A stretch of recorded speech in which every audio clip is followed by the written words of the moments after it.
Good evening. It's your host, Tiago's 589 here from the Red Sea podcast. And we've got the small matter of Atletico Madrid away on Tuesday night. Is the group already wrapped up with a victory at Atletico, or is it possibly a banana skin? Well, I've got my co-host with me, Southern Scouser, SMS Statman Stubbs, and Courtney B, the original party animal. So we're going to get into it without further ado. Roll that intro. Tell the world. We are Liverpool, champions of England. We've conquered all of Europe. We're never gonna stop. From Palestine to Turkey, we've won the fucking lot. The Paisley and the Shankly, the fields of Anfield gold. We are all supporters, and we come from Liverpool. Good evening, guys. How is everybody? Good evening. Good. Good, mate. You? Yeah, really good. As you can see, I'm smiling. I'm grinning from cheek to cheek, and the yellow kit has stayed. I half anticipate that we're going to wear this sexy little number against Atletico on I think Tuesday. you're right. So I thought I'd get it out. You guys wanted me to return it, but I thought no, I'll keep hold of it. I actually quite like it. The collar is a shame about a collar, as we've already discussed, and the sleeves, but the overall vibe on the shirt I'm feeling. I think yellow suits me. What do we think? Looks like you're plugged in. Looks like it's literally lit up. Yeah. Looks like you're about to do a shift at McDonald's just afterwards. So yeah, knock yourself out. Mate, told you already. I am a man of many talents. Not only do I do podcasts, I also do self haircuts. I do football coaching. I also do road signaling and work shifts at McDonald's. What more can we do? I could potentially even do air traffic control. Yeah, I could try it out. But before I do air traffic control, we've got Atletico Madrid on Tuesday night, and this is an absolutely this is massive. This is massive, yeah. So let's cast our minds back. February, we have to. No. February 2020, when the world prior to the world descending into chaos. Everything looked plain sailing in that game, didn't it? For a while, we looked like we were cruising. Like it looked like we were cruising through, and then Adrian happened. Mm-hmm. Yeah. In a Laureus Carrius, eh? There, like I said, there's levels to this. Adrian happened in a spectacular way. Can we really afford to find ourselves in that position again? Can we really afford for another banana skin where we could potentially be home and dry in the group if the results go our way? So SMS, what I want to do is just jump straight into the recent heads-to-heads. Let the viewers know how we're looking against Atletico Madrid. Okay, so played each other 6 times. We've only won 1 game. Haven't actually won at their stadium at all. We've won 1 at Anfield, lost 3, drawn 2. So not a very good record at all. The last game obviously got beat 3-2 at Anfield. The game before that, 1-0 at Madrid. 2-1 were won in the UEFA Europa League, which didn't matter in the end because we went out on away goals. Atletico Madrid beat us 1-0 at their stadium again. Then we drew 1-1 and drew 1-1 again in 2008. So, like I say, in total, won 1, drawn 2, lost 3. So, not very good reading, to be honest. We have won 1 game in their stadium, though. Have we? 2019. Wasn't against them, but yeah, of course, yeah. It was a good day. It was a good day, yeah. Sensational day. Mm. So look, like we know they carry threats. Yeah, they're a banana skin. But the key things, I view this as a clash of styles. We've got arguably one of the greatest managers in world football operating at the moment in Jurgen Klopp, one of the greatest managers in world football currently. Diego Simeone is the original hothead. Got David Beckham sent off in the World Cup. You know, all of that, all the frothing at the mouth, the aggression, the anger and emotion that his football team transmit on the football pitch. It's going to have to be a dogged display. I mean, SS, I'm going to come to you. Let's talk about the clash of styles. We know Mm. Jurgen Klopp likes to play a full throttle, high tempo, possession based game of football. Are Atletico Madrid likely to sit in at home because not 9 times out of 10 the home team are going to want to come out and attack, or are they just going to sit and defend their lives against a rampant Liverpool on Tuesday night? They're the ultimate shithouses, aren't they? Really, they do whatever it takes to win, and you know they've been going toe to toe with Barca and Madrid over the last decade, and they've done pretty well if you think about it. I mean, I know they've dropped some big money recently because they've had more success, not just in domestically where they've won a couple of titles, but you know they've got to a Champions League final as well where they were, I think, minutes away from winning against Real until that equaliser and ended up losing pretty heavily in extra time. But I think, you know, they're not one to score too many goals. I think realistically their main priority is to not concede. They have brought the likes of Luis Suarez and Antoine Griezmann as well, so they are dangerous. João Felix is another one that hasn't quite hit his potential yet, but can turn up on the day. But yeah, it's whatever it takes to win is Atletico Madrid's style. I think. I don't think they have a specific, you know, generic style. Yes, they're tight at the back. They like to win 1-0, but you know, they look at it. They're a very intelligent squad. They're very drilled to what Simeone likes to do. You know, that they're mini Simeones on the pitch. You know, if they can waste time from the 13th minute, they will, because that's what they need to do.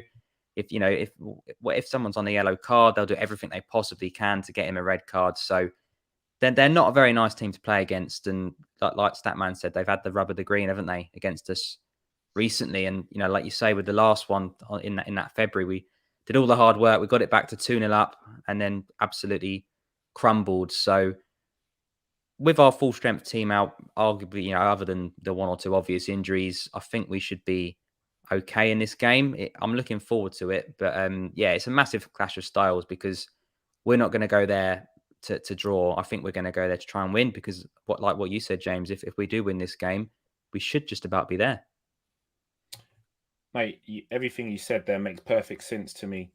But like you said, they are the original shit houses.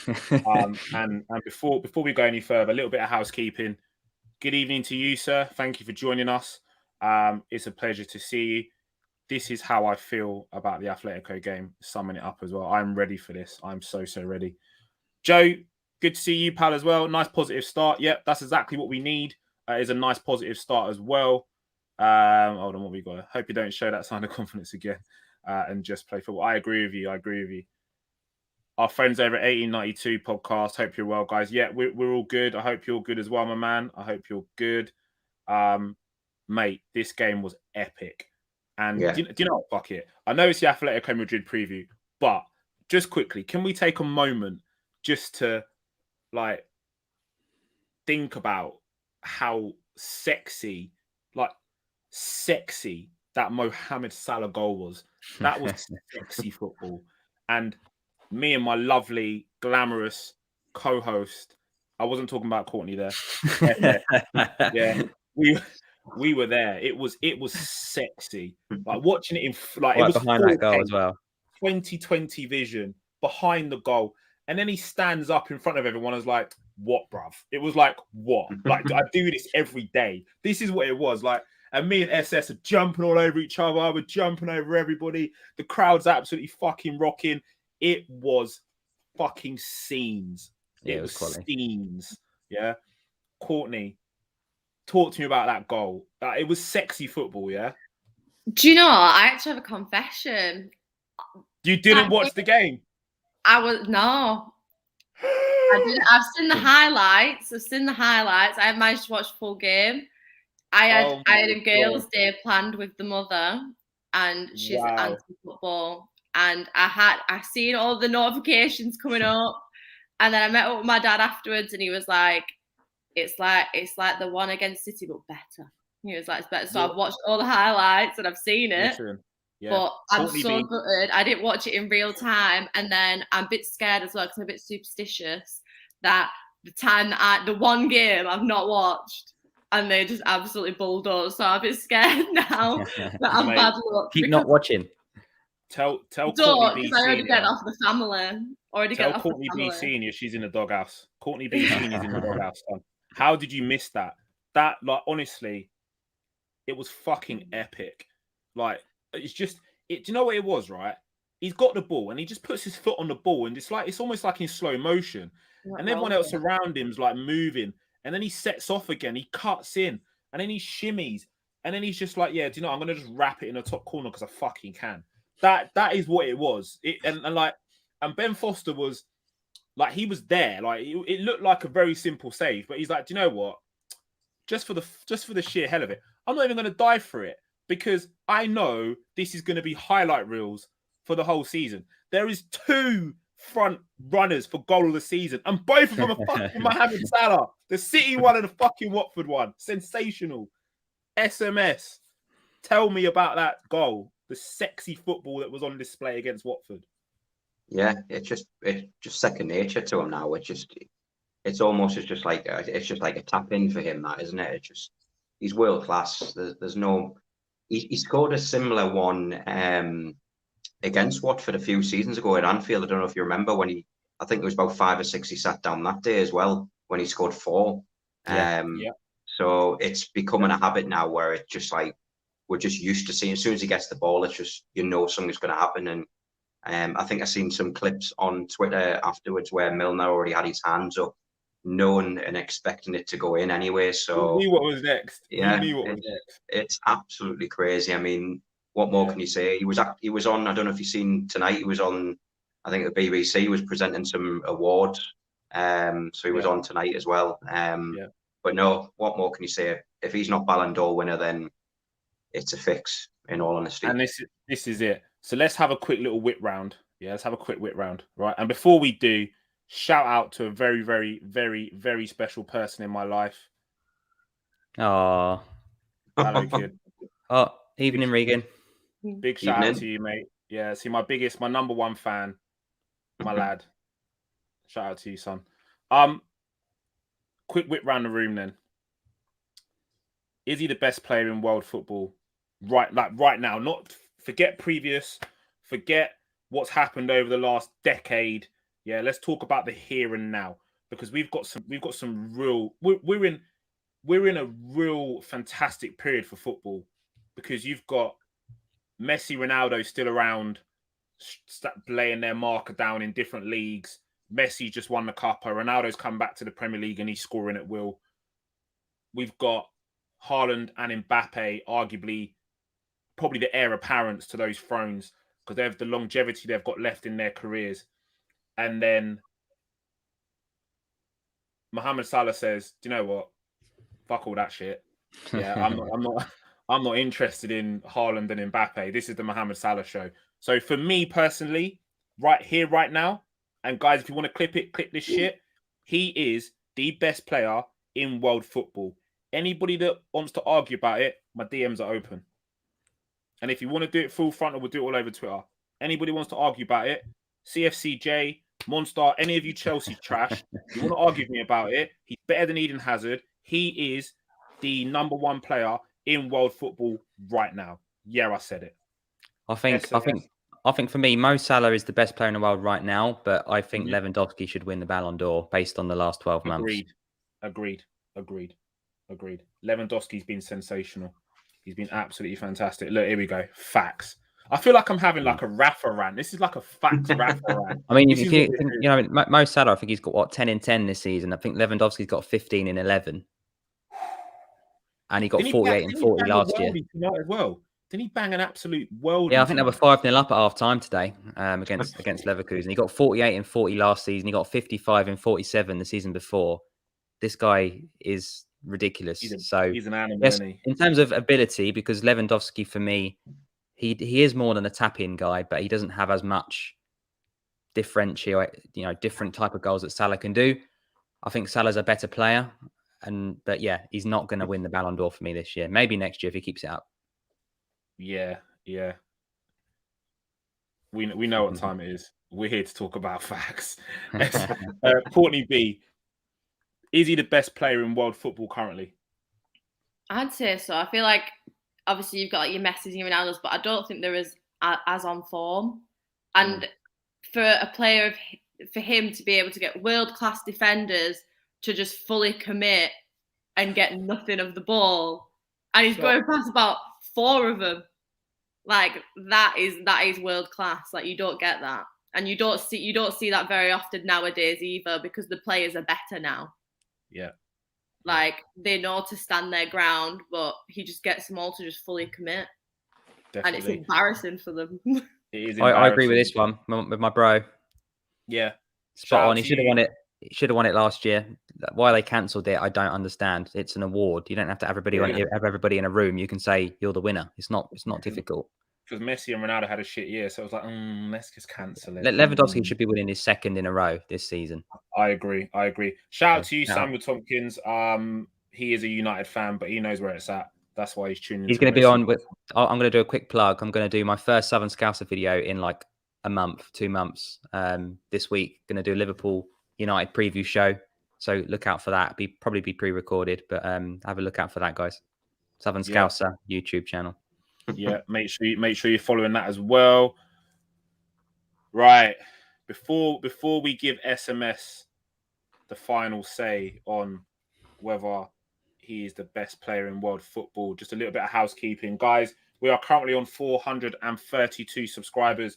Before we close the show tonight, I want to see that at least on, I reckon 440. I reckon 440 tonight. I want to see. There's 9 people watching. If none of you are subscribed, or if one of you isn't subscribed, do it. Do it now. I want to see that on 440 before we close the show. Tell your friend.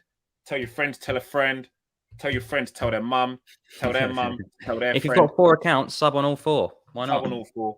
Tell everybody. We're on the road to 500 subscribers. We want to hit there super quick. My middle son is also in the chat as well. Remy. There he is. Remy's in the chat as well. Big shout out to you, son. We love you. Big shout out to you. Right. SMS, best player in world football, yes or no? Mo Salah, without a shadow of a doubt. Obviously, if he was to lose it in any way, then obviously I wouldn't be. Obviously, I'd like to see Salah win it, but if Lewandowski won it, then I wouldn't be complaining. I don't think, and at this minute in time, I don't think Messi and Ronaldo are even anywhere close to them 2 levels at the minute. So there shouldn't be anywhere near it this season. So, excuse me, it should be between Salah and Lewandowski. But I just think at this minute in time, I just think Salah's individual brilliance should win it for me. But if Lewandowski was to win it, then it wouldn't be a shame either way. They'll give it Jorginho, won't they? Oh, mate. Honestly. Can you imagine? If they do, that whole award is just dead forever. Mockery. Yeah. It's a mockery. That if they give it to him, do you know what? Yeah. I accepted the Luka Modric thing. I accepted it. I thought it was stupid, but I just about accepted it and thought, do you know what? Okay, cool. No problem. But if they give it to Jorginho, Ballon d'Or, bottom tier fodder after that. Bottom tier. Sorry, can't be dealing with that. Agreed. Right. We've digressed. Let's just flip back onto the managerial clash of whoa.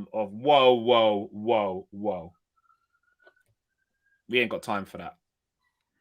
He played very well against Brentford. That's all I'll say. Very well. Listen, let's be very clear. One swallow doesn't make a summer. Yeah. You've got to be doing this on a consistent basis. Mendy cannot lace Alisson Becker's boots. Let's move on. Get that out of it. He's a top goalie, but he's not Alisson. Get that in the trash. Feel like they'll give it to anyone but Salah. Yeah, I agree. I feel like there's a show in this. I do. I feel like there's a show in this. We're gonna do a Ballon d'Or show. That's what we're gonna do. That's a good idea. Yeah. We're gonna do a Ballon d'Or show. Right. Managerial clash of styles. Quickly, Courtney B, we're gonna come to you. What do you like? We know Atletico are just shit houses, yeah. So do we feel they're just gonna come and sit in and just be total shit houses, or are they gonna come out and attack? Are they gonna have a go at Liverpool? Because they've got the players to do it. Luis Suarez in attack. Antoine Griezmann's just come back to the club as well. João Felix, Rafa De Paul in the midfield. They've got personnel to hurt us, or are they just going to sit in and think, you know, we'll defend of our lives and nick a cheeky 1-0? I think they're a bit like a Chelsea in that sense, in how they set up. They're quite compact. Chelsea defended for 90 minutes against Brentford. Yeah, I feel like it's just going to be a case of trying to get it on the counter. I don't know if they're going to. It's a difficult one because they are at home, so you would like to think that they're going to go for it and display some good football. But at the end of the day, I think they're just bothered about the win. They're not asked if it's a good game to watch. No, If it's a 1-0, it's a 4-0. I don't think they're really asking. They just want the points. So Yeah. I don't know if even though they've got the players to do it, whether they're going to risk it, I don't know, because we know that we always play better against teams that come out to play football and to play against us and attack, because that leaves spaces in behind for us. So I doubt that they'll give us that to go on. Yeah. So probably not. I feel like they'll just defend. Yeah, you're right, and that's typical Atletico, isn't it? Are they likely to break the mold for one game? Probably not. SMS, I'll come to you on this one as well. Clash of managers, clash of styles. Jurgen Klopp's high energetic, pressing football, trying to suffocate opponents and win the ball high up the pitch. Does that play into Simeone's hands, especially from a counter attack perspective? Yeah, I mean, just look at the previous occasions where we played them. Fair enough, obviously, last time was a knockout game, but they went 1-0 up. Like SS said, and they went up 1-0 up within the first 5 minutes and then just sat back. Simeone is just he's just the Argentinian Mourinho, isn't he? Really, I mean, it's very, very boring to watch.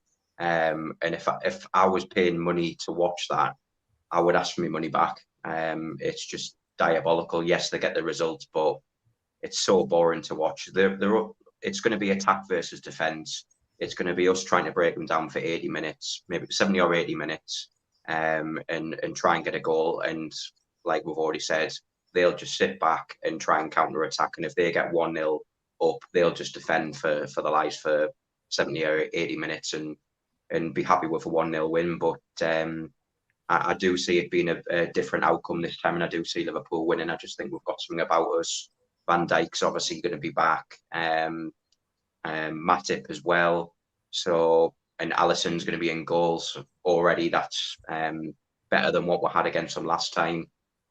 So yeah, I just feel the way it's attack versus defense. One team wants to play football. One team just wants to sit behind the ball and just hope to nick a goal even when they're at home. Yeah, good shout from you. Massive shout out to PK the GOAT from our Red Sea Down Under team. Last 3 to 4 games, Simeone has changed formation to suit his opponent. 4-4-2, 4-2-3, 1-3-5-2. Who knows what he'll start for this one? Guys, if you don't know, PK heads up the Red Sea Down Under team, and they make a sensational show called The Training Ground. If you haven't, head over to the Red Sea podcast on our YouTube, and you would probably know if you were subscribing. Wink, wink. This show is absolutely fantastic. Atletico one's coming out soon. Be good. Yeah, another one dropping soon, which is really, really good. PK is actually a pro licensed coach, so he's qualified to sit on the bench with those kind of managers. So he's got the tactical drop on everybody. So make sure you're watching that show. A little bit more housekeeping. Again, we are on the way to 500 subscribers. Please smash the like button for this video. Like and subscribe if you haven't already, because we've got lots of top quality content coming your way. So as we jog it on at the moment, we're going to drift into the expected lineup. How do we expect Liverpool to line up against Atletico Madrid? Everybody knows we've got a few injuries within the squad. We don't know if Thiago is fit yet. That's one kind of injury that we're waiting on. Whether he makes it into the starting lineup or into the matchday squad for this game is unknown. Curtis Jones was carrying a little bit of a knock, but everybody that played against Watford came through unscathed. SS, I will come to you first. And disclaimer, no Thiago shade. What do we think the starting lineup? Do you know? Let's break it down block by block. Defensively, who do we think starts defensively? Because Virgil's played a lot of football in the last week. He played all 3 internationals for Holland, even that shitty game against Gibraltar where he was nutmegging people on the pitch. Yeah, I don't understand why. You look at the Brazilians, obviously, they've come back from international. They've headed straight over to Spain due to quarantine exemptions in Spain. So they should be well rested. So we would probably anticipate that they come back in. Keita played all 3 internationals as well. So we've had players that have played a lot of football. What's your expectation in terms of the overall lineup defensively at this stage? So it's very hard to call, isn't it? Because, you mentioned Van Dijk played a lot of football, but yes, he beat Gibraltar 6-0 and Watford 5-0 and didn't really have to do anything other than head the ball to himself. So I think he'll be all right. I don't think you go away to Atletico Madrid and not play Van Dijk. I think that's just stupid. So Van Dijk starts. Matip didn't go to internationals, so I don't see any reason why he can't play as well. Steady on. Matip is only ever 90 minutes away from a chronicle hamstring injury. He is, but I mean, he's probably been playing the best football of his career, in my opinion, over the last few games. So I don't see a change at centre back. I think left and right back, Trent and Robertson got about a half an hour rest or so against Watford. They both came off. So I think they'll both be fine. So I think it'll be a pretty expected back 4, and Alisson hopefully can replace Kelleher in goal. Even though he was brilliant, he didn't really have to do a lot, but he didn't do anything wrong whatsoever. He didn't put a foot wrong. And hopefully you'd see Fabinho come back in ahead of that front 4 if he is able to play. And then you've got Henderson. I think probably Keita potentially could play. He did quite well against Watford, and they were poor. And he has played a lot of football as well. But I don't know if Milner can. I mean, Milner was playing the whole game. Then he went to right back, and then got 10 minutes at the end for Nico Williams. So I don't know. Milner, Henderson, Fabinho seems a bit defensive to me. I think you need a box-to-box player in there as well. If Jones isn't quite ready to come back in, I think Thiago needs to be on the bench before he's dropped into the 11. He wasn't even in the squad against Watford. So I'd expect a Keita, Henderson, Fabinho midfield. And then up front, again, you can't really drop Firmino after Saturday. Mane and Salah are there every week. So Jota, I think, will be on the bench and will come on this time. Obviously, I think he was not. It wasn't required to risk him, wasn't it, against Watford? He was on there because we didn't really have anybody else. But if we could avoid playing him after that, we did, and that's what happened. So I'd expect pretty much the same team that we played against Watford, with, apart from the 2 Brazilians joining up again. Great shout. Let's move more. Let's talk about the midfield in a bit more depth, because you've touched on the back 4 with what SS has just said there as well. He expects the back 4 to be unchanged, and obviously with Alisson Becker coming back in goal, albeit an absolute nightmare. But Courtney, I'm going to come to you on this. Fabinho, is he the kind of player which is just the anchor of everything? Is he gonna come straight into that midfield? And who do you expect to be dropped from that midfield to make way for Fabinho to come in? Yeah, for me, Fab just has to be in the starting 11. If he's fit, he's in. Just because it's not just him as an individual, but it's the effect that he has on the whole team as well as a whole. Because I feel like the back 4, knowing that they have Fab in front of them, they just feel way more at ease, way more secure. I feel like they know that, and then it gives our attacking players more of a free will to go forward. Because I feel like when he was injured and things like this, you could tell that our midfield 3 didn't want to go as much forward. They were a bit more like wary about it. But when you've got Fab sat there in front of the back 4, it's just like you just feel so much more at ease. You're just like, it's fine. Fab will intercept it. He's there. He's got it. And I think that's important. And 9 times out of 10, he has got it, and he's got it all under control. So I feel like he has got to be on the pitch. I would never pick a starting 11 without him in it. Yeah, the Hoover. I agree. Yeah, nickname the Hoover. I totally agree. I mean, look, I'm gonna ask the question. Yeah, Thiago fit. Yeah. Does he come into that midfield? And this is before SS tries to come in, get involved. I didn't ask you yet. We'll come to you, Mr. Thiago anti-camp. We'll come to you, Courtney. Just to finish off, a fit Thiago, does he come into that midfield? Potential is everyone fit, or is it just Thiago? Okay, everyone fit, everyone to choose from. Does Thiago come into that midfield? It's a difficult one because he has been injured though. It's kind of like I put him on bench. Okay. I'd probably start other people before I'd start him. Who would you start over him? I'd probably put Jones in. Okay. In. Why would you pick Jones over Thiago? I just feel like he's been more on form, but then again, obviously he's injured now as well, so it's one of them. But Thiago's been out for a couple of weeks now. Okay.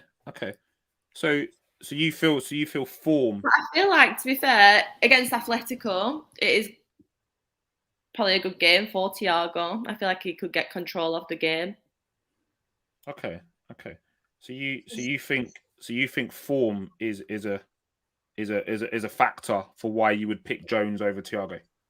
Yeah, just because I think form's a big thing. Because if you've got that momentum behind you as a player, you've got that confidence. Then going into games, if you've got a shit run of games behind you, it's never good. Like Firmino when he was having a bit of a shit run, he weren't producing. Yeah, but I'm hoping I agree with you. He's got a hat trick under his belt. Yeah, I agree with you. I think form is a big thing for certain games, which is important. But it's important to recognise that Thiago, along with Fabinho, has our most successful win rate as a collective. So for me, and big shout out to you, Chris. The win rate speaks for itself. We're talking about a big game when big game players come in. Is he even trained yet? Let's be honest. He's not playing, is he? And that's the thing. I don't think he's even trained I feel now. like he could be better though. Like I feel like we're still to see the best of him. Yeah, and you know 100%. what? It's funny because there were some recent quotes, and I'm glad the conversation's gone this way. There was some recent, you did this yourself. Yeah. There were some recent quotes from Jamal Masuda, a new Bayern Munich signing, and when he came into Bayern, Thiago was there, and what he said is that Thiago is the best passer of the ball he has ever seen. The way that he trains and controls tempo is unbelievable, and a real player that you can learn a lot from. He then goes on to say that Liverpool haven't seen the best of Thiago, and I hope that Thiago can get back to full fitness so that Liverpool can see the Thiago that we all know. I think that comment in itself sums up where Thiago's current Liverpool career is. We all know that we have one of probably, if not the best passer of a football in world football in Thiago Alcantara. And I'm talking about variation of pass. I'm talking about pass selection, pass appreciation. Watching him play the game with a ball at his feet and picking out balls and picking apart oppositions is a thing of beauty. But I do concede that his current fitness record in a Liverpool shirt is a lot to be desired. But like I say, and I always say, you don't use a spoon to dig a hole in your garden. If you need a player which is going to break down and dominate an opposition offensively with the ball at his feet, in our current squad, there is no other player which gets close. I don't think we need it. I don't think we've ever needed Thiago. There's a good comment in there from Sean Barker. Is that your dad, Courtney? Yeah. Yeah. He's spot on. Trent is the guy that does the passes. Van Dijk was doing crazy diagonal balls on Saturday. Henderson is brilliant at linking up play. Yeah, I don't think we ever needed Thiago, and I still don't think we do. And that's why, even when he's fit, people are picked ahead of him, and we say, "Oh, does that game suit Thiago? Oh, can we bring him on if the score's at this rate at this time?" Because he's very specific to what he brings to this Liverpool team, and we've not been successful playing with a tiki-taka midfielder because we just don't need it, and that's why it's not really kicked on. So my argument to that will be is that, like you said, he's a game-specific player. When you need a player which is going to come in and dominate an opposition with the ball, and we need to keep the ball because we don't have a Gini Wijnaldum that's going to be able to retain the ball. We don't have that ball retention in midfield. Yeah. Yes, Henderson is phenomenally gifted with the ball at his feet. He can pick out passes, so on and so forth, but he's nowhere near Thiago's level. Henderson's brought into the team for his main attribute, which is his agility and his running and his work rate. I'd pick Hendo over Thiago every day of the week. You're smoking. Every day. Right. Like I said, Hendo and Thiago are very different tools. Yeah, they're very different tools. Hendo can't do what Thiago does, and Thiago can't do what Hendo does. They're very, very different tools. Put the two of them together and Fab in that midfield, sensational. Yeah. But they're very different tools. And that's the only thing with Thiago is that he offers something very, very, very different to what everybody else does. If you either had to have it where Hendo was out for a season or Thiago was out for a season, who would you pick? Thiago every day. Thiago, yeah. We don't need him. We need Henderson a lot more than we need Thiago. We're not the same without Hendo. We can play. We could win the league without Thiago. We couldn't win without Henderson. Don't give me some long answer. Just give who, Hendo or Thiago, one or the other. But this is the thing. Don't need background. Just no. I'm gonna call it. Hendo is our captain. Hendo is our talisman. Hendo is the man that is the super cheerleader on the pitch. He's the guy that when Klopp wants something to happen, he does it. You cannot play a full season without your captain. Of course you can't. But if I'm looking at it and I've got to go to Atletico Madrid and I've got to break down a shit house of a team who were just going to sit and defend with 11 men behind the ball, and I had an opportunity to bring Hendo off the bench or Thiago off the bench, Thiago's coming on, Hendo's hugging bench. Standard. You know it, everyone else knows it. And this is why I'm saying is different players suit different oppositions. We're in 2021 football. Yeah, we're not in the days where you can keep chucking the kitchen sink at an opposition. Hendo wouldn't be on the bench, though. But I'm just saying, if you had both of them on the bench and you needed to break down that opposition and needed to kill a ball through the eye of a needle, you're not bringing on Henderson. You know it, I know it, everyone knows it. I would. Yeah, but you don't like rotation. You start in 11. You wanted to keep Ginny. You don't like transition and progressiveness in your Liverpool team. No, I like what's proven and what works and what wins trophies, which was Gini Wijnaldum in the midfield. Okay, let's get into this. Let's look at Thiago's trophy haul in comparison to Gini Wijnaldum. Not at Liverpool though. It's all right when you're playing in a tiki-taka, but let's move on with Atletico Madrid preview, yeah? Yeah, but we're into it now. You can't turn around and call out and say that Gini Wijnaldum is better suited. Look at how he's getting on at PSG. We've dodged. Yeah, because he's better suited to Liverpool, not PSG. Exactly, but Thiago's proved it across two teams. He dominated in his period at Barcelona. He's gone to Bayern Munich and absolutely annihilated. He's come to Liverpool and has got the best run rate in terms of our midfield. He's proven and tried and tested. He's done it at international level. Gini Wijnaldum getting the Spain team. The 17-year-old was keeping him on the bench. But the team plays different. This is what I'm trying to say to you. Yeah, but it's so specific. It's like, Thiago suits when Chelsea go down to 10 men. Thiago's made more passes than anyone else. Well, yeah, because we're against 10 men. It's not difficult. But we need that. You can't have the same person to do the same thing. In the Premier League now, though, it's different. I don't think. I agree. It's different. Different teams will do different things. I honestly think, personally, to break down Atletico, you need a progressive passer. The three progressive passers that we've got in our team is Curtis Jones is a progressive passer of the ball, but I just think he lacks experience. I don't think you could chuck him into an Atletico Madrid battle in midfield. He'd get chewed alive. Yeah. You've then got Trent, who plays in a fullback position, but when he's played in midfield, he looks a little bit lost because he needs that space to operate in. And the other one's Thiago. If Thiago's fit, he plays. I just feel isn't it? Our midfield three, our best midfield three on paper, available, fit and healthy, is Thiago, Henderson, and Fabinho. Facts. That's our best midfield three. If he ever gets on form. Anyway, I think personally that if Thiago's fit, I think he plays. And I honestly think he comes in. But again, flicking back to the I've lost the agenda now. Flicking back to the expected lineup. Let's talk about the front three. Jota played a little part, obviously, on the weekend, was rested for the majority of it. Firmino scored an absolutely stellar hat-trick on the weekend as well, which is fantastic. Mo Salah, again, arguably goalless season, and Sadio Mane contributing as well. Do you rotate that front three and bring Jota in versus Atletico, or do you stick with Firmino? SMS, I'm coming to you on that one. No, you don't. You don't change a winning team, especially not after Firmino. Firmino scored a hat trick at the weekend, and I think he offers that little bit more as well. He comes deep.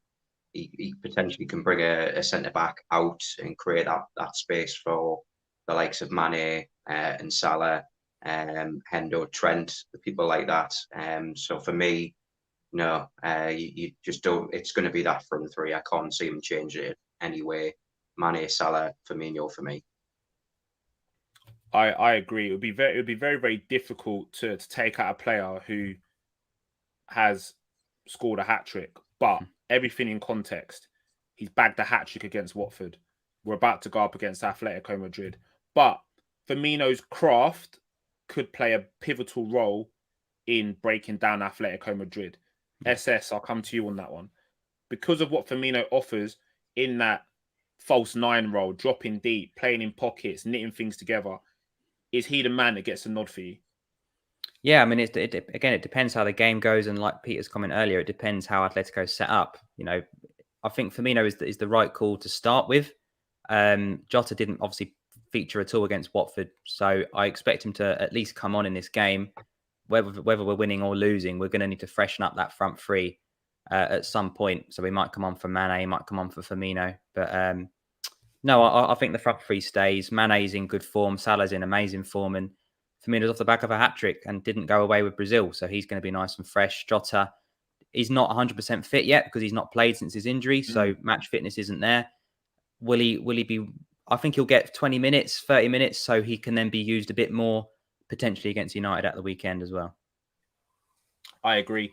With Jota, he's a player you could potentially bring on in the last 20 minutes to maybe stretch them later on, just to try and get at their back line. But again, that sheer craft and determination and agile and agility in terms of on the ball and what Firmino offers is unrivaled in that position. Courtney B, I'm going to come to you on this as well. That front three, who do you expect to start and why? The original, the Salah, Mane, Firmino. Bobby for me is always a starter. I always say about how much I love Bobby.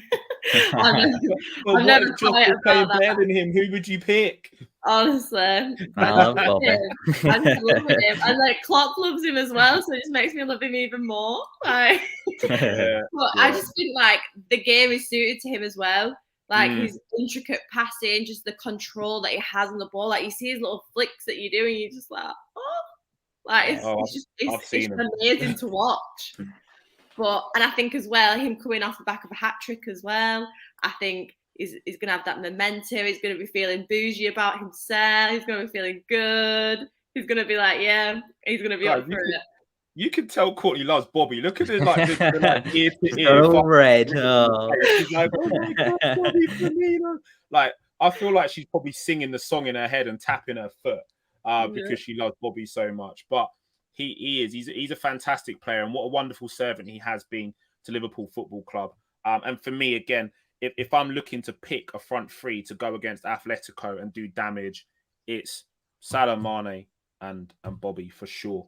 I'd bring Jota on in the closing minutes just to stretch him, and he could potentially nick a goal because Jota's a pest. He's an irritant. He just doesn't leave you alone. He's a pressing monster. Like he'll keep running at your back line for all game if he has to. But yeah, I would go that way with the front three. I totally agree with you as well. He's a confidence player. In terms of how he plays, I mean, if he needs any more confidence, the appreciation that he got from the fan base on the weekend will do it because, mate, it was absolutely heaving in there. And if you haven't, please head over to our channel and check out our match day vlog. I promise you, it's absolutely fantastic. Big shout out to you, Mr. Barker, as well. She gets it from her dad. It's not bad taste. You've taught your daughter well, sir. I have to say, because Bobby is an absolute stellar player. 1892 with the question: do we slightly rotate in 2 or 3 areas midweek. I don't think we do, because United it's game. 5 days, isn't it, until United after Atletico. I think we'll be fine. I think after that we've got like Preston, and we'll just rest the entire 11 anyway. When do United play? Are they playing a Tuesday as well? Or are they playing on a They're Wednesday? the Wednesday, I believe. Wednesday, yeah. We got a day extra rest. Yeah, do you know what makes sense? We could go full strength, fly home that night, get everybody home that night, and then like right, day off, back in training on the Thursday, train right the way through, train the morning of the game, whatever not, and then boom, you're fresh to go. But they are at home, United. Yes. That's the difference. Yeah. So United are at home to Atalanta, so they've not got the journey. But it's only Spain. It's not far. It's not far. Not like we're going to them in Hungary or something. 6 hours, Spain? Six. Yeah. Joking, yeah, like 2. Is it 2 hours? It's like 2 hours, yeah. 2 or 3. 2 hours? Not that far. You can listen. You can tell I don't go. You're in like Dubai or something. You. Yeah, 6 you can hours. Tell I don't go to those around the places. world. I go Jamaica and I come back. you can tell I don't go to those places. I've not been to Spain for years. Maybe you've gone on a bike. Right. Yeah, on a. So quickly, we're going to discuss the danger men for Atletico Madrid. Luis Suarez. Got to talk about him, haven't we? That's a name. And do you know what? You and I talked about this SS when Atletico signed him. Yeah. We were crying out for a top backup striker because Origi just isn't cutting the mustard at all. No. A man like Luis Suarez is available for a nominal fee. It would have cost Liverpool to bring him in. It's free, wasn't he? He was on a free, yeah. And went to free on a free to Atletico. I reckon there'd be something involved for us. We'd have to pay a huge signing on fee or something, because that's always the way with with British clubs. We end up paying through the nose. But for a player of that caliber that has scored the level of goals he scored, different types of goals, have won the trophies that he's won, surely we should have been at the table, even maybe having a little feel just to see like what's the situation. But he's gone to Atletico and it started amazingly for him. Won the league last year, which was phenomenal. First season at Atletico, and won the league because there was that spurious kind of potential muted move to Juve with the phony citizenship and all of that. And then he turns up at Atletico and he's running riot. Courtney, I'll come to you because I know you like number 9s. Luis Suarez, like, talk to me. What do you think? The only issue I ever had with Suarez is his input, his gnashes on people. That was the only problem that I had with Suarez. The fact that he had to miss games because of that shit. That was he's just an out and out goal scorer though, isn't he? He's just a machine. Yeah. He just wins. He wins games. Yeah. And that's you want a guy like that on your team. 100%. And that's the thing. Yeah. When he's biting everybody else, that's fine. Like, bite who you want, bruv. I agree. I agree with Joe in the comments though, because like you say, it was last summer, wasn't it? We were looking. Bobby hadn't been in the greatest form, from last season, and we were thinking Suarez on a free, yes please, but it's a short term thing, isn't it? And I know he's done well in Spain, but we had Firmino. Klopp, clearly believes in Firmino to turn it round. He's been proven correct so far after this weekend. And, he brought Jota in as well. And so we had Jota, we had Firmino already at the club. So as he says, Suarez doesn't come in to be rotated number 2, number 3 striker. He comes in to play every minute of every game he's available. And I don't think we could offer him that. I agree. But when I look at the backup brigade, I don't class Jota in that. Because Jota's more than that. And I feel that Bobby and Jota are more than happy to share the minutes. Yeah. So I maybe we class them as 1. But after that, we've got Divock Origi, who didn't contribute to 1 minute of football in the games that he played. He offered nothing. So even if you turn around and again last year, players were in and out of injuries. Jota was in and out of injury. Playing him in a stupid nothing European game, he gets injured. With them running Bobby into the ground, and because the team's struggling to perform anyway, he's doing a lot more work than he ordinarily would do. Hindsight's a wonderful thing, but we should have been somewhere near to that to say, look, like. I think This the is problem Premier is though, League. mate, when you're comparing Origi to Suarez, I think Origi's on about 60k a week. I think Suarez at Atletico is on about 575k a week. And that's the thing. That's crazy. The money then comes into it. The funds, the level of revenue. And this is what I was saying. There would be a huge fee probably attached to bringing a player of that caliber through. But we can reminisce and think what could have been, because I think personally he's going to be a thorn in our backside. He's got some ghosts to exercise versus Liverpool. You think about what we did to him in that Barcelona game. He's going to have the bit well and truly between his teeth. SMS, I'll come to you on this. Does Suarez cause our Liverpool defence some huge problems on Tuesday? Yeah, definitely. He's one of them players. He likes to get in your face. He's a horrible player to play against.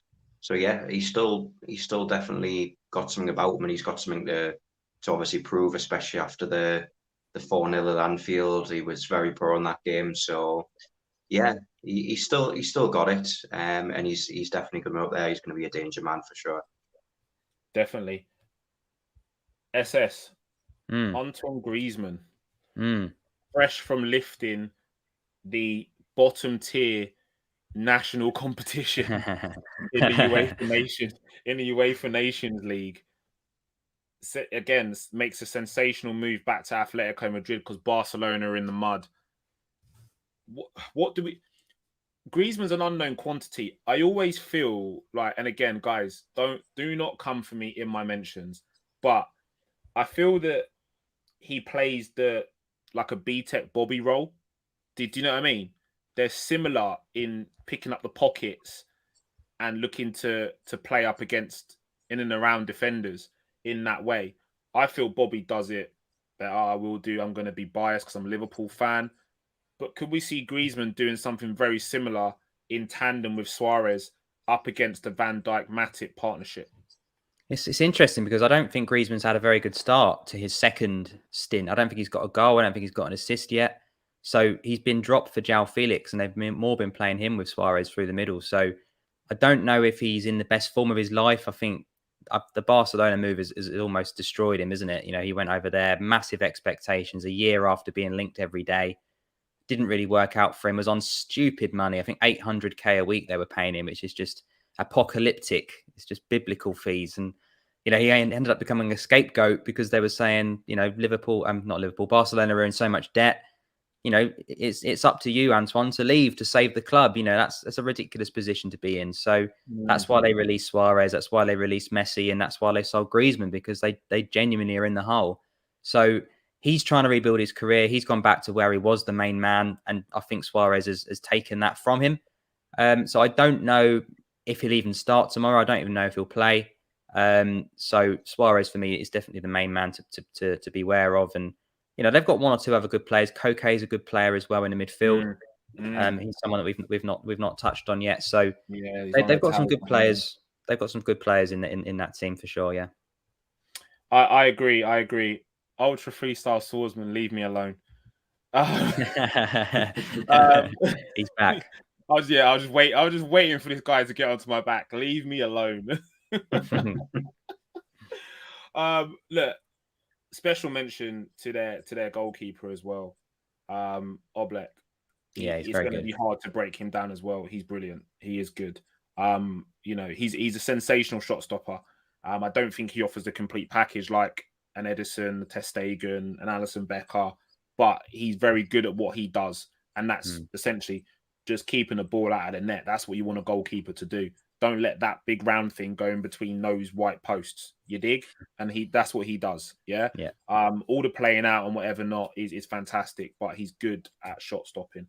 So it's going to be very difficult to break him down. So Atletico carry threats all over the pitch. Defensively, we know what they bring. Attacking wise, they've strengthened in those positions as well. Midfield wise, they've brought Rafa De Paul in as well and let Sal Niguez go, who we were linked with. And Sal Niguez has looked like toilet since he's gone to Chelsea. Being kept out by Loftus-Cheek. Yeah.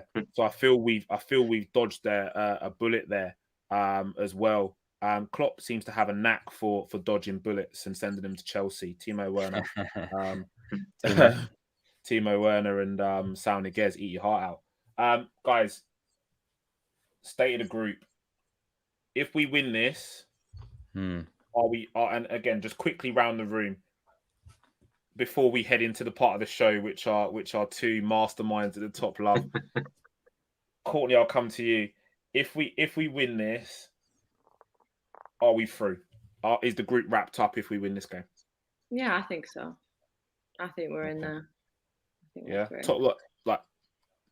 top spot or just through? I think we could get top spot. I think if you look at the other results that have been going on, I think we could finish top. Barker Senior is super confident. Yeah. Super duper confident, as am I. Telepathy going on. Yeah. Listen, we've got to have telepathy of someone here because these two up here they're up to something. They're up to no fucking good. We know they are. SMS, I'm going to come to you. We win this. Is it wrapped up? Is it in the bag? Yeah, more or less, definitely. I mean, if you look at it, Liverpool on 6 points at the minute, Atletico on 4. So if we win 9 points, Atletico on 4, Porto only on 1 point, and Milan on none. So you'd have to fancy our chances. Would more or less be through. But I think we'd still need to win the game at Anfield to guarantee top spot. But definitely winning this game will be through. Yeah. Good shout. Guys in the comments, please let us know if we win this game against Atletico Madrid, are we wrapped up? Is top spot in the group guaranteed? SS, I'll come to you. Win through top spot. What are you saying? Yeah, I agree because, Atletico drew with Porto in the first game, who we made look like Tranmere Rovers. And they only beat Milan with a 94th minute penalty from Suarez again. Yeah. They were going to draw with that. So, they could be sitting on 2 points. They're very lucky to be on 4. They've been pretty average in this Champions League group. I know we only beat Milan 3-2 in the end, but, we dominated that game as well. So, yeah, I honestly think we're going to win tomorrow. Sorry, not tomorrow, Tuesday. We go on to 9 points. That's a 5-point gap. Porto and Milan are going to take points off each other. I don't think Atletico Madrid are going to beat us at Anfield. If we avoid defeat against them at home, or win one and avoid defeat this week, we're definitely topping the group, because even if we was to draw both, we'd still be 2 points clear of them. We've got Porto and Milan to play, who we're going to beat both of those. So yeah, any positive result, either a win at home or away to Atletico, we top the group for sure. You know what? I like that because you stuck to your guns right the way through. You said this from the get-go. Win one of the home or away leg at Atletico and we top the group. So you stuck to your guns on that. And I agree. I totally agree with you. I think if we win one and draw one of either of those fixtures, whether it's the home leg or whether it's the away leg and then return leg at home, we top the group. And yeah. Atletico, you're right. They haven't started this year's Champions League in amazing form, but they are a top team. They have the ability to turn it on at any single time, and they're not to be underestimated. Agree. Guys, before we head into the part of the show, which we all love, which is to score predictions, please smash the like button. Make sure you are liking and subscribing to what we have going on at the Red Sea podcast. We want your views as well. We're actively looking for moderators. So if anybody in the group now or in the chat is interested in being a moderator, please slip either one of us a DM and we can talk to you about what that involves, because we want more and more people involved in the show. But without further ado, score predictions. Come on, James, get 2 in a row. Come on, mate. Come on. I'm gonna go first. Because I'm trying to throw off this little aura that you two have got. Because normally I let one of you go first, but we're gonna do it differently this time. I'm gonna go first. Go on then. I think we win this game 2-1. Oh, that was mine. That was mine as well. Here we go. Look. Ultra. Do you know what? I love ultra freestyle swordsman. Yeah, you're like me. You just go in. Where's Jericho with the 7-0? Yeah, Jericho stand up. The real Jericho stand up. Barker Senior throwing in a little 1-0. He thinks it's going to be a hard fought game. Do you know what? Probably Mr. right. Barker, we're actually going to get you on the show. We need to get you on. Oh, we'll do a family one, Dad. We're gonna get you on. We're gonna get you on when Courtney decides to start her own show. Hint, hint. But we're gonna get you on. We're gonna get you on, man. Joe Miles with a 2-0. Jericho. There he is. There he is. 7-0 Liverpool. Yes. One of these Jericho, days he's gonna get it right. Whoa, LFC Red Forever. Shout out these guys as well. Doing some good stuff on their channel. Also, 2-0 clean sheet back to back. Yeah, do you know what? I'm here for it. I'm here for that as well. 2-1 us. I think so too. I think we score first. I think Atletico strike back, and then we score late on to take the tie away from them. Yeah, 2-1 for me. I'm then going to flit across to SMS. What's your score prediction, sir? I'm actually going 2-0 to us. Salah and Firmino for me. I'm confident of a clean sheet. Okay. I like that. Courtney Bizzle, talk to the audience. Mine was 2-1. Oh, you done 2-1, haven't you? No, I had 2-1. SS. Yeah. I'm gonna go 2-0 as well. Mine was 2-1 as well. I was gonna go exactly the same as you. I think Salah gives us the lead. Suarez equalises and Mane gets the winner. Okay. So lock it in. 2-1 from SS. 2-0 from SMS. He's super confident. Me and Courtney B also with the 2-1s as well. Before we get into closing the show, guys, smash the like button, smash the comments. We're still on 432 subscribers. What are you all doing? Come on. Hit the sub button. There's one of you guys watching that isn't subscribed. There surely is. Press the bell. We've got some serious top tier content coming your way this season. Honestly, you do not want to miss out. Just sub it. Hit the button. Takes 2 seconds. So, I know Swordsman's got another account as well, so make sure you're subbed on that one too. Hey, 433. There you go. Told you. Shout out to you, Ultra Freestyle Swordsman. Shout out to you because we know that's you. We know you subbed out. Again, we know that's you. Guys, what have we got coming up for the rest of the week? SS, take it away. Yeah, so obviously we'll be live after the game on Day Trippers for the Red Sea full time on Tuesday. Thursday we got your show, Statman, Rivals Point of View, United preview. Hoping to get a couple of special guests. I won't name any names, but we're hoping for some big ones on that. And then Friday Fab 4 will be back for the United preview. We will indeed. Guys, I've enjoyed this show. Nice bit of back and forth. Yeah, I've enjoyed that. I'm here for it. 434. Yes. Oh, hello. Smashing it now. Hello. Right, come on. One more. 435. I told you. While we're live on air. Look at that. Good lad. 435. Yes. One more. Throw it on there. Let's go, boys and girls. Listen, Joe Marwood, it's quite possible because I anticipate he's going to be out of a job by the end of the fucking week anyway. So yeah, he'll be scratching around for work. I'm sure we could probably get him on because he's going to be looking to do live long shows. Live the king. Yeah. I want to. I want him to stay there. Keep him at the wheel. Maybe we'll do a back-to-back United check-in.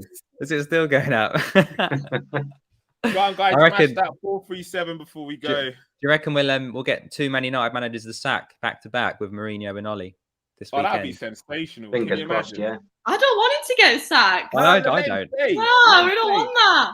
Keep him. Listen, there's two things. Yeah, there's 2 things. Are we gonna swap?